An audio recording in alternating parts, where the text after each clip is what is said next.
published part 1 and part 2 of the creation of the earth. Then after that I became even more curious to know what is inside the earth and what is outside the earth. So I carried out a research, and I was shocked to know that this atmosphere, it was created in such a way that it not only allows the creation of life, but it also keeps it safe and comfortable, and this atmosphere acts as a protective ceiling to protect us from the threats from outer space. In part 1 of this episode, I will talk about the ongoing threats to the earth from outer space. In part 2, I will talk about what are the layers of the atmosphere and what are their specific jobs. And in the last part, part 3 of this episode, we will talk about the ozone layer. Although it is a part of the atmosphere, but it is very complex, so I will deal with it separately. So coming on to the first topic of this episode, that is ongoing threats to earth. So when I say ongoing threats, I refer to 3.9 billion years ago, ever since life was created. Now the first ongoing threat to the earth is the asteroids and meteoroids. I already explained in detail about asteroids in my first clip on this channel, Solar System. So I also told you that asteroids, the collision of asteroids or any such mega event is very rare and happens after millions and billions of years. So let me tell you what is a meteoroid. A meteoroid is a piece of rock or metal or any metal which orbits around the sun between the orbits of Mars and Jupiter, as I told you in my first video. In fact, there are hundreds of thousands of meteoroids that orbit our sun between Mars and Jupiter. They form a huge line known as the asteroid belt. Now Jupiter which is the biggest planet of the solar system, acts as our big brother. How? Because if any asteroid or meteoroid enters the solar system or from the asteroid belt and tries to harm our planet, Jupiter's magnetic force, which is the biggest in the solar system, causes the asteroids and meteoroids to stop from colliding with the planets and to get attracted by Jupiter's massive gravitational force. That's why the Earth thus is safe, and we call Jupiter as our big brother. Now a few of them do manage to collide with the Earth. Scientists say that an estimated 40 tons of meteoroids collide the Earth in 24 hours, but we do not get to know because most of them burn in the atmosphere, and some of the angles of the meteoroids are so disordered that we don't even get to know if they ever reached our planet Earth. Thus, we are safe and sound. Now, the other ongoing threat to the Earth is solar radiations. These are emitted from our star, the Sun, and they are beneficial for us. They provide us with heat, light and energy, etc., etc. But these radiations also have a dark side. They can sometimes be very dangerous for us. So, as shown over here is a pie chart that will show you what types of radiations are inside the radiations of the sun. There is one class which is harmful for us, that is UV rays. We can also call them ultraviolet radiation or ultraviolet rays. So this class is further divided into 3 radiations: UVA, UVB and UVC. UVA manages to penetrate through our atmosphere and reaches the Earth's surface, while in the case of UVB, most of the UVB is stopped in the atmosphere by our ozone layer, which we will discuss subsequently, and only a small amount is able to reach our atmosphere. And then UVC, which is the most dangerous for us, it just gets stopped by the ozone layer and it never even gets to reach our atmosphere. So they are not only solar radiations, but they are also solar storms, or we can say solar winds, which are also dangerous. They can cause blackout in the entire earth, and that can last for many years also. So now let me tell you how our earth is protected by these solar radiations. Now what is interesting, viewers, that the first thing the solar radiation has to interfere with with when it is about to reach the earth is our magnetic field. I told you about the formation of the magnetic field in my previous video on history of earth part 1. So as soon as the solar radiation reaches the magnetic field and collides with it, some of it is whipped off into space, while a little amount of solar radiation manages to penetrate through the invisible web of the magnetic field. And the solar radiation which manages to pass through the magnetic field, it gets pushed towards the north and south poles. Over there something very magnificent happens. Over there, when they reach into the atmosphere, they start interacting with atoms and other our atmospheric particles, because of which they begin to glow until huge beautiful lights called auroral lights form in the skies of the North Pole and the South Pole, as we all know. So this is all about the ongoing threats to our earth. Now let us move to our next topic, that is the atmospheric layers. So viewers, our atmosphere is not one layer, but it is comprised of several layers which have specific jobs to protect our earth from the ongoing threats from outer space. So the earth, as shown over here, the earth's atmosphere comprises of 5 layers. The first, troposphere, stratosphere, mesosphere, thermosphere, and lastly the exosphere. So coming on to the first layer of the atmosphere, as shown over here, is the troposphere. The height of the troposphere stretches from ground level to about 10 kilometers in the air. The temperature is 62 to minus 60 degrees Fahrenheit. It's the lowest part of the Earth's atmosphere, and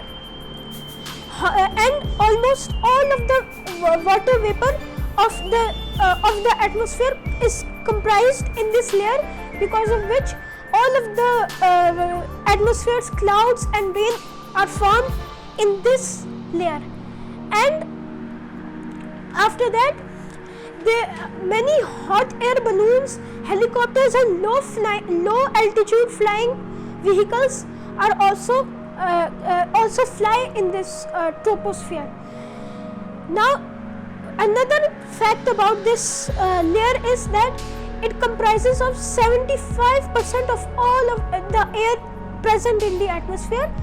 The upper portion of this layer is cooler than the lower portion, and it mostly consists of clouds and rain, as I told you right now. This layer comprises of 75% nitrogen, 21% oxygen, and 1% additional gases such as water vapor, argons, carbon dioxide, etc. So this is all about our first layer. Now let us move to the second layer of the atmosphere, as shown over here, that is the stratosphere. The height of the stratosphere is about 50 kilometers, temperature about minus 60 to 5 degrees Fahrenheit. Now another fact about this layer is that it comprises of another layer, that is the ozone layer, which we will discuss subsequently. Now another fact about this layer is that the boundary between the stratosphere and the troposphere is called the tropopause. This is the area where commercial jetlines and weather balloons fly in this area. Weather fact is that the peak of Mount Everest touches the stratosphere. Now this is all about the stratosphere. Now let us move to the third our third layer of the atmosphere, that is the mesosphere. Height is about 85 kilometers in the air. Temperature is about 5 to minus 184 degrees Fahrenheit. Now, as I told you previously that we are safe from the meteoroids because friction and momentum causes the meteoroids to burn up in the atmosphere. When we all know that if we go up in the air, the temperature gets cooler, but when we pass through the stratosphere and into the mesosphere, it becomes hotter. So that is also a factor that causes the meteoroids to burn up. And unlike the ozone layer, in this layer there are many small air molecules which are present to stop solar radiations. If they are unable to do that, then the ozone layer acts against the solar radiations. So coming on to the next layer of the atmosphere, that is the thermosphere. The height of the thermosphere is 700 kilometers up in the atmosphere. Temperature about 184 to plus 930 degrees Fahrenheit. In this layer, auroral lights form, meaning when the solar radiation falls onto the skies of the northern and south pole, as soon as they enter the thermosphere, they start interacting with the molecules and then they form auroral lights. Now, it is also consisted of a layer called ionosphere. Here, energetic solar radiation knocks electrons off molecules and atoms, thus turning them into ions with positive lights. And over here, as shown over here on the slide, many low flying altitude satellites also are present in this layer. Okay, now let us move to our last layer of the atmosphere, that is the exosphere. The height is about 1000 to 100,000 kilometers up in the air. Temperature is about 3650 degrees Fahrenheit. It doesn't have much gases. It mainly consists of hydrogen and oxygen and helium atoms. There are so few of them that they rarely collide due to the reason of they follow ballistic trajectories under the influence of gravity. Some of them escape to space. In this layer, the spaceships and rockets and all the other satellites fly. So this is all about the layers of the atmosphere. Now let us move to our last topic, that is the ozone layer. Now though I already told you about how the ozone layer was formed in History of Earth Part 2, I will give you a preview, a reminder of how it was formed. So, almost 460 million years ago, one day a huge solar wind collided with the Earth's atmosphere, but something strange happened. As soon as the solar radiation entered the Earth's atmosphere, they combined with oxygen to form a new gas called ozone. These ozone layers started to form a layer which over millions of years started to protect our Earth from the UVA, UVB and UVC and all the other harmful radiations until almost 375 million years ago. All of these ozone molecule gases had become thick enough to form a new layer called the ozone layer. This layer acts as a barrier to stop most of the dangerous UVA, UVB, UVC and all of the solar radiations coming from the sun. Now, everything was safe thanks to this ozone layer for billions and billions of years, until in the early 1970s, the scientists discovered a shocking event. They found out that on the pole, Antarctica, a huge hole had ruptured in the very structure of the ozone layer.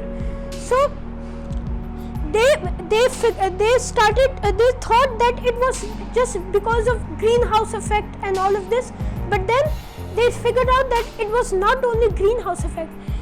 the causes of this whole formation was the toxic gases coming out from factories, old refrigerators and very old air conditioners and microwaves.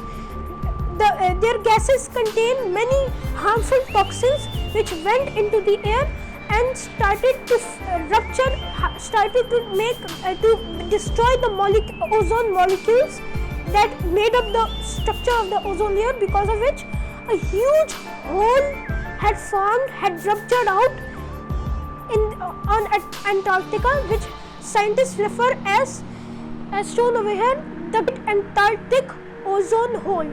Now it is not too late. There is still time to stop it. Now let me tell you what are the ways to stop this hole and how to repair it. So the first way is to keep the awareness of our planet is in danger in all of the places where we live. Meaning we should hold on like huge posters so that all of the families and friends and all of the neighborhood gets to know that our planet is in danger, and so that everyone could join together and work together to save the ozone layer before it is too late. If we have any air conditioner, any refrigerator or any microwave which is more than 20 years old, so we should just destroy it safely or just dispose it off, because if they seem to be not working at all, but they still consist of many toxins that can harm our earth. So if we dispose them off in a safe way, in not a violent way, so that could also help us. And the other way, the last way to stop the ozone hole from getting bigger is that to stop the factories from releasing toxins and like chemicals such as chlorofluorocarbons and nitrogen oxide, which can also be harmful for our ozone layer.